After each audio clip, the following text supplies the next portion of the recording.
সবাই বলে যে সয় সে রয়, কিন্তু এ কথা কেউ বলে না যে সয় সে ক্ষয়ও, তার হয়তো কিছুটা ক্ষতিও হয়। মানুষ আপনার ধৈর্যের বাহবা দেবে, সহ্যের কদর করবে, মানিয়ে নেওয়ার জ্ঞান দেবে, নিজেদের মানিয়ে নেওয়ার গল্প শোনাবে, কিন্তু ভেতর ভেতর শেষ হয়ে যাওয়া আপনিটাকে কেউ আবিষ্কার করবে না। মানুষ আপনার বদলে যাওয়া দেখবে, কিন্তু বদল হওয়ার কারণটা কেউ খুঁজবে না।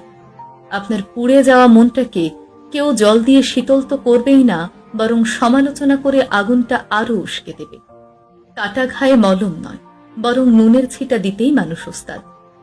আবার আপনি সহনশীলতা দেখাতে দেখাতে এটি মানুষের এমন অভ্যাসে পরিণত হবে, কখনো যদি আপনি অসহ্য হয়ে প্রতিবাদ করে বসেন, তখনই ভালো আপনি তাদের কাছে হঠাৎ করেই খারাপ হয়ে যাবেন। মুখচোরা আপনার পরিচয় হবে স্বার্থপর, হিংসুটে আর বদমাশ নামে। আসলে আপনার এই সইতে সইতে রইতে রইতে থাকাটাই মানুষের কাছে একটা সময় পর স্বাভাবিক হয়ে যায়। তখন আপনি গলা ফাটিয়ে চিৎকার করে আপনার সঙ্গে হওয়া অন্যায়ের কথা বললেও কেউ আপনার কথা শুনবে না। আপনার চোখের নিচের কালো দাগ তাদের চোখে আঙুল দিয়ে দেখিয়ে দিলেও তারা তা দেখবে না।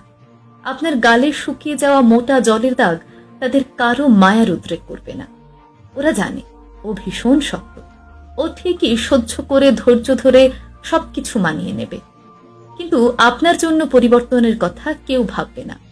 তাই সহ্য ততটুকুই করুন যতটুকু সীমার মধ্যে থাকে।